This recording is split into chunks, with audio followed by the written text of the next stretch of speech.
Itu pendapat ulama juga. Ada nggak dasarnya albir kepada non-muslim? Ada. Di mana? Di Al-Quran. La yanhakumullahu 'anil ladzina lam yuqatilukum fid din wa lam yukhrijukum min diyarikum an tabarruhum wa tuqsitu ilaihim. Ya Allah tidak melarang kalian pada orang-orang yang tidak melarang kalian dalam urusan agama, tidak mengusir kalian dari tempat tinggal kalian untuk berbuat baik kepada mereka. Lihat, ini dasarnya ada dalam ayat Al-Quran. Kemudian ada lagi ayat Al-Quran yang menyebutkan wa idza hayyitum bi tahiyyatin fahayyu bi ahsana minha aw rudduha. Jika kalian diberikan penghormatan, maka berikan penghormatan yang lebih baik. Ulama ada yang memahami bahwa pengucapan itu bagian dari penghormatan sosial saja, nggak ada sangkutnya dengan keyakinan. Anda nggak setuju dengan pendapat itu, nggak jadi masalah, tapi coba belajar menghormati ijtihad ulama, karena bagaimanapun mereka itu bukan cuma mengutip Quran, saudara. Kalau cuma ngutip-ngutip itu gampang. Ngutip-ngutip apalagi nanya, ada nggak contohnya di zaman Nabi? Tapi masalahnya melahirkan hukum. Assalamualaikum warahmatullahi wabarakatuh. Alhamdulillah, kembali lagi kita di channelnya Mbot Official. Di video kali ini kita masih membahas mengenai para Wahaboy dan Salafong, dan kita mengambil narasumber dari Ustadz Nuruddin untuk menjelaskan kepada para Wahaboy dan Salafong bahwasanya tidak semua yang tidak ada pada zaman Nabi tidak boleh dilakukan. Bagaimana video selanjutnya? Kita simak video ini sampai akhir. Lihat Al-Azhar itu membolehkan ucapan selamat Natal kepada orang Kristen. Nabi itu hidup orang Kristen selama bertahun-tahun. Ada nggak riwayat yang menyebutkan Nabi itu pernah mengucapkan selamat Natal? Jadi dalam melarang mereka, kalau Nabi nggak melakukan itu artinya terlarang gitu loh. Lihat saudara-saudara, pernah nggak itu ketika ada orang meninggal, kemudian Nabi mengumpul sahabatnya bikin tahlilan. Kasih makanan ini, kasih makanan ke situ, bikin perkumpulan, kemudian memperingati hari kematian fulan, hari ke-10-nya, hari mingguannya, hari 40-nya, dan lain-lain. Haul dan lain. Ada nggak? Nggak ada. Berarti kalau nggak ada, berarti itu nggak boleh. Banyak kan orang punya cara pandang semacam ini nih. Seolah kalau Nabi nggak melakukan itu artinya terlarang gitu loh. Contoh lain misalnya, Maulid Nabi itu yang paling sering diberi contoh. Pernah nggak Anda melihat praktek Maulid Nabi seperti yang kita jumpai di Indonesia ini? Orang kemudian berkumpul, kemudian bersolawat, kemudian merayakan Maulid dengan membagi makanan dan lain-lain. Ini nggak ada contohnya di zaman Nabi. Nabi nggak pernah melakukan. Disimpulkanlah, ini haram, ini bid'ah, ini terlarang. Ini saya kira bisa mengoreksi banyak hal penjelasan ini ya. Bahwa yang ingin saya tegaskan adalah, dan yang ditegaskan oleh para ulama adalah, tidak semua sesuatu yang ditinggalkan oleh Nabi itu artinya haram. Saya ulangi, tidak semua sesuatu yang ditinggalkan oleh Nabi itu sesuatu yang haram.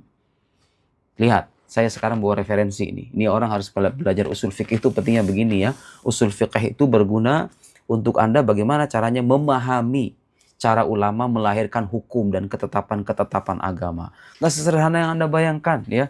Jadi nggak berarti kalau Nabi nggak melakukan itu otomatis haram. Tolong ini dicatat baik-baik. Lihat, Mausu'ah Al-Allam Al-Muhaddis Al-Mutafannin Sayyidi Syekh Abdullah bin Siddiq Al-Ghumari. Ini ensiklopedia Abdullah Siddiq Al-Ghumari. Al-Ghumari ini adalah seorang ulama besar asal Maroko, gurunya ulama-ulama Al-Azhar. Kebayang nggak ini? 19 jilid segini ya. Ini ahli usul fikih juga, ahli hadis, ahli usul fikih, ulama ensiklopedia 19 jilid. Saya bacakan jilid ke 10. Ya, ini buku beliau mengarang buku, judulnya itu, nah lihat sini ya, silahkan Anda baca di internet, lihat di internet, akses di internet. Husnut tafahum wa dark limas'alati tark. Tarak yang dimaksud di sini adalah sesuatu yang ditinggalkan oleh Nabi. Nabi nggak melakukan. Kalau Nabi nggak melakukan, apakah itu artinya haram? Jawabannya tidak. Jawabannya tidak. At-tarku la yadullu ala tahrim. Jadi sesuatu yang ditinggalkan oleh Nabi itu tidak menunjukkan keharaman. Perkataan beliau yang dikutipkan di sini, wattarku wahdahu illam yashabhu nassun ala anna al-matruk mahdhurun la yakunu hujjatan fi dhalik bal ghayatuhu ay yufida anna tarka dhalikal fi'al masyru'. Lihat. Sesuatu yang ditinggalkan oleh Nabi, kalau cuma ditinggalkan doang, kalau tidak disertai dengan nas yang menunjukkan bahwa sesuatu yang ditinggalkan itu dilarang, maka peninggalan Nabi itu atau sesuatu yang cara Nabi meninggalkan itu tidak bisa dijadikan dalil tersendiri, la yakunu hujjatan, ya, tidak dijadikan hujjah. Jadi kalau Anda mengatakan, Nabi itu Pernah nggak sahabat mengajari sahabat yang lain akidah yang isinya itu ada argumen filsafat begini-begini? Ya emang nggak ada, Mas. Buku-buku filsafat di zaman Nabi belum ada. Dan nggak ada kebutuhan juga orang memperkokoh akidah dengan argumen-argumen filosofis. Tuntutan zamannya beda. Sahabat itu mereka gampang menerima. Sekarang kita hidup di zaman di mana orang tuh gampang meragukan dengan argumen-argumen filosofis lagi. Mau tidak mau kita harus menyajikan nih argumen-argumen keilmuan yang berbasis pada filsafat misalnya. Begitu ya. Jadi nggak berarti kalau Nabi nggak melakukan itu artinya terlarang gitu loh. Apakah itu artinya filsafat itu terlarang? Semuanya begitu? Ya nggak gitu juga. Ya, nggak berarti semua. Jadi jangan sekali-kali tuh punya nalar begini. Pernah nggak Nabi begini? Kalau Nabi nggak pernah, berarti terlarang. Salah, saudara. Cara berpikir semacam itu. Ya. Nih, kenapa demikian? Kata-kata Syekh Abdul Siddiq Al-Ghumari, karena ketika Nabi tidak melakukan itu, boleh jadi sebabnya itu iman nisyanan, karena beliau lupa. Gitu ya. Innama ana basyar ansa kama tansawun. Jadi Nabi itu ada sisi kemanusiaannya, kadang-kadang sisi lupa. Kadang-kadang beliau mengalami lupa. Dan lupanya Nabi menjadi syariat, ya kan? Jadi ketika Nabi misalnya lupa dengan bilangan sholat, itu menjadi syarat bagi kita gimana caranya kalau kita lupa dengan bilangan sholat, sujud sahwi misalnya. Atau bisa juga beliau itu meninggalkan makhafata ayyufrad ala ummatihi. Khawatir kalau sesuatu ini diwajibkan untuk umatnya. Kalau Nabi jadi Nabi tinggalkan. Katarki salat tarawih hina ijtam as-sabah liyusalluha ma'ahu. Seperti beliau suatu waktu meninggalkan sholat tarawih secara berjamaah dengan para sahabat, khawatir tarawih berjamaah itu diwajibkan untuk umatnya. Oke, bisa jadi beliau itu meninggalkan ayat tarkuhu ada, kebiasaan saja, bukan karena emang syariat menyatakan bahwa sesuatu yang ditinggalkan oleh Nabi itu haram. Nah, saya mau betul, orang zaman sekarang pengen yang instan-instan aja gitu ya. Baik, sekarang saya jelaskan dalil-dalilnya secara singkat saja. Alasan kenapa kalau sesuatu tidak dilakukan oleh Nabi itu nggak otomatis haram. Kenapa? Syekh Abdul Siddiq Al-Ghumari dalam buku yang tadi saya sebut menjelaskan beberapa dalil. Pertama, sesuatu yang diharamkan atau pengharaman itu kata beliau biasanya digunakan dengan 3 macam redaksi. Dalam Al-Quran atau Sunnah, sesuatu itu dilarang kalau misalnya digunakan dengan 3 redaksi ini. 3 pola penyampaian ini. Pertama, an-nahi, larangan yang tegas. La taqrabuz zina, jangan dekati zina. Ini larangan tegas. Berarti sesuatu itu terlarang gitu loh. Kemudian atau lafdut tahrim atau lafaz yang menunjukkan pengharaman. Hurrimat alaikumul maitah, diharamkan kepada kalian bangkai. Kemudian atau dhammul fi'al awit tawa'ud alaihi bil iqab, atau mencela suatu perbuatan atau mengancamnya dengan siksaan. Man ghasya falaysa minna. Barang siapa yang menipu bukan bagian dari kami. Nah, ini contoh-contoh larangan. Wa tarku laysa wahidan min hadhihi thalatha. Sementara sesuatu yang ditinggalkan atau peninggalan itu tidak masuk dalam 3 kategori ini. Larangan bukan, tidak ada lafaz pengharaman juga tidak ada ancaman. Karena itu nggak bisa Anda menyimpulkan kalau sesuatu tidak dilakukan oleh Nabi itu otomatis haram. Argumen yang kedua, Al-Quran menyebutkan wa ma atakumur rasulu fakhuduhu wa ma nahakum anhu fantahu. Apa yang disampaikan oleh Rasul maka ambillah. Wa ma nahakum, dan apa yang dilarang, yang beliau larang, fantahu, maka tinggalkanlah. Walam yaqul wa ma tarakahu fantahu. Al-Quran tidak menyebutkan apa yang ditinggalkan oleh Nabi tinggalkanlah. Enggak. Al-Quran mengatakan apa yang dilarang oleh Nabi, bukan yang ditinggalkan oleh Nabi. Karena yang ditinggalkan oleh Nabi tidak selamanya berupa keharaman. Paham? Al-Quran menyebut apa yang dilarang oleh Nabi tinggalkan. Tapi kalau ditinggalkan sama Nabi gimana? Apakah otomatis haram? Enggak. Dalil yang ketiga. Qala Nabi sallallahu alaihi wasallam dalam sebuah hadis, "Ma amartukum bihi fa'tu minhu." Apa yang aku perintahkan kepada kalian, fa'tu minhu mastata'tum. Kalian lakukan semampu kalian. Wa ma nahaitukum anhu fajtanibu, dan apa yang aku larang kepada kalian fajtanibu, maka hindarilah. Lihat, walam yaqul wa ma taraktuhu fajtanibu. Nabi enggak mengatakan apa yang aku tinggalkan hindarilah. Nabi enggak mengatakan apa yang aku tinggalkan, tapi apa yang aku larang. Jadi untuk mengatakan ini haram itu Anda harus punya dalil juga. Ayo, ada nggak dalil yang menyebutkan bahwa perayaan Maulid itu haram misalnya? Ada nggak? Nggak ada. Oke?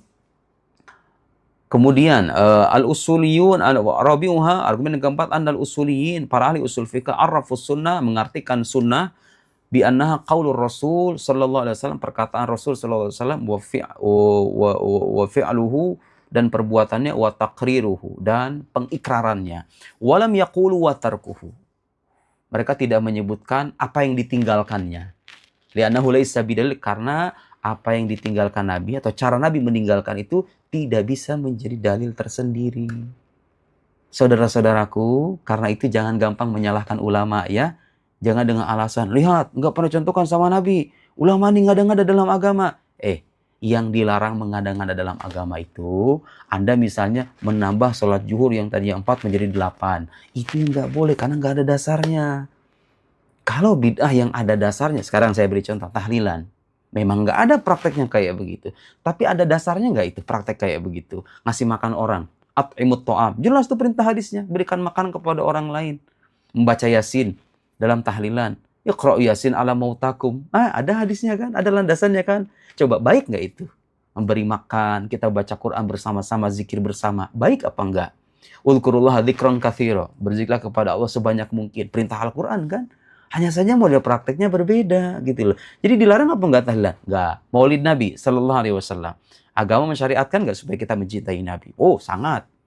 Prakteknya beda-beda. Di zaman sahabat belum ada kayak begitu. Ya nggak apa-apa. Sesuatu yang ditinggalkan dan tidak dilakukan oleh Nabi bukan berarti haram. Ya, kalau Anda ngotot mengatakan haram, ayo mana dalilnya? Mana nas? Mana teks syar'inya? Contoh lain tuh, suka yang difitnah itu. Ulama Al-Azhar itu fatwanya Darul Ifta. Membolehkan ucapan tahniah atau ucapan selamat kepada orang non-muslim, dalam ini Kristen, dalam hari perayaan mereka. Itu pengucapan tidak disertai pengakuan akan keabsahan agama mereka ya. Jadi masuknya dalam ranah muamalah, Nah, dulu di zaman dulu di kitab-kitab fikih ulama dulu memang diharamkan karena seperti yang pernah saya jelaskan di satu podcast, pengucapan itu setara dengan pengakuan. Di zamannya orang memahaminya begitu. Silakan Anda cek itu. Penjelasan Habib Ali Jufri, penjelasan Mufti Mesir, dari mulai Nasad Farid Wasil, Syauqi Alam, Dr. Ali Jum'ah, ya dengan guru-guru kami di Al-Azhar, itu biasa tuh kalau seandainya perayaan Natal Kristen Koptik mereka mengucapkan selamat. Nggak ada contohnya nih di zaman Nabi nih. Kok gampang banget ya nyalahin ulama itu. Dikira ulama itu nggak paham Al-Quran dan Sunnah.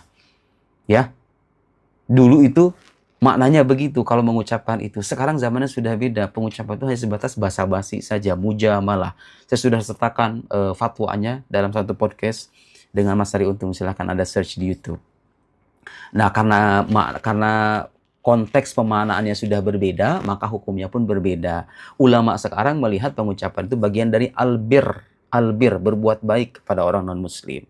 Dan nggak ada tuh orang mengucapkan selamat Natal, apalagi yang paham agama, sambil membenarkan agama Kristen. Ya kalau membenarkan, iya benar, salah gitu ya. Kalau sambil membenarkan agama mereka, itu salah, itu jelas terlarang. Makanya kita perlu memahami sudut pandang orang ya. Orang yang mengharamkan ini kenapa sih alasannya? Kadang-kadang ada benarnya juga. Karena bagi mereka mengucapkan itu selama dengan mengakui, sudah. Tapi Anda belajar dong, membuka sudut pandang lain. Oh, ada juga ulama yang memahaminya nggak begitu. Terima itu pendapat ulama juga. Ada nggak dasarnya albir kepada non-muslim? Ada. Di mana? Di Al-Quran. La yanhakumullahu 'anil ladzina lam yuqatilukum fid din wa lam yukhrijukum min diyarikum an tabarruhum wa tuqsitu ilaihim. Ya Allah tidak melarang kalian pada orang-orang yang tidak melarang kalian dalam urusan agama, tidak mengusir kalian dari tempat tinggal kalian untuk berbuat baik kepada mereka. Lihat, ini dasarnya ada dalam ayat Al-Quran. Kemudian ada lagi ayat Al-Quran yang menyebutkan wa idza hayyitum bi tahiyyatin fahayyu bi ahsana minha aw rudduha. Jika kalian diberikan penghormatan, maka berikan penghormatan yang lebih baik. Ulama ada yang memahami bahwa pengucapan itu bagian dari penghormatan sosial saja, nggak ada sangkutnya dengan keyakinan. Anda nggak setuju dengan pendapat itu, nggak jadi masalah. Tapi coba belajar menghormati ijtihad ulama. Karena bagaimanapun mereka itu bukan cuma mengutip Quran, saudara. Kalau cuma ngutip-ngutip, itu gampang. Ngutip-ngutip, apalagi nanya, ada nggak contohnya di zaman Nabi? Tapi masalahnya melahirkan hukum agama itu nggak segampang itu. Ada metode keilmuan yang kadang-kadang kita nggak pahami. Belajar dong. Berbaik sangka kepada ulama. Begitu ya. Nah itu sudut pandang yang berbeda. Anda tidak setuju dengan pendapat itu, nggak jadi masalah. Tapi kita perlu belajar melihat cara pandang ulama lain dengan metode keilmuan yang mereka rumuskan. Jadi kesimpulannya, dan sekali lagi, saya mengatakan begini, mengajak orang, ayo kita rame-rame ucapan selamat. Bukan. Kita pengen mengedukasi publik nih bahwa Bapak, Ibu, ini ulama yang bilang begini, yang bilang nggak boleh ulama, yang bilang boleh juga ulama, masing-masing punya landasan dan pijakan. Dari Al-Quran juga sama. Masalahnya ada orang-orang yang punya anggapan kalau Nabi nggak melakukan itu otomatis terlarang. Saudara, zaman itu berkembang. Agama itu tidak sesempit yang Anda bayangkan. Yang dilarang dari kita adalah mengada-ngada sesuatu yang tidak punya dasar. Contohnya seperti tadi.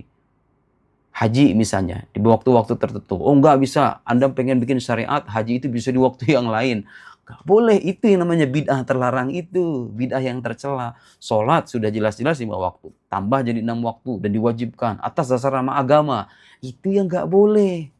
Coba, gitu ya. Kalau kita tiba secara logika, melihat perkembangan zaman yang terus-menerus berkembang, justru yang lebih relevan tuh pandangan semacam ini, gitu ya. Bahwa tidak selamanya sesuatu yang tidak dilakukan oleh Nabi itu otomatis haram. Untuk mengatakan sesuatu ini haram harus ada dalilnya juga. Anda punya dalil nggak? Yang berisikan larangan tegas, tidak boleh ini, tidak boleh ini, tidak boleh ini. Tidak ada. Kalau tidak ada, berarti itu yang bid'ah itu pandangan Anda. Anda menyimpulkan kalau Nabi tidak melakukan otomatis terlarang. Itu namanya bid'ah itu, nggak ada dasarnya itu. Nggak ada hadisnya juga yang menyebutkan bahwa sesuatu yang tidak dilakukan oleh Nabi itu otomatis haram, otomatis terlarang. Nggak ada hadisnya juga. Anda yang bikin bid'ah loh. Hati-hati ya. Ayo kita sama-sama membangun cara pandang yang positif dalam melihat ijtihad para ulama. Jangan gampang menyalahkan dengan alasan nggak dilakukan oleh Nabi. Karena tidak selamanya yang tidak dilakukan oleh Nabi itu otomatis terlarang. Ya. Sekian, semoga bermanfaat. Wassalamualaikum warahmatullahi wabarakatuh.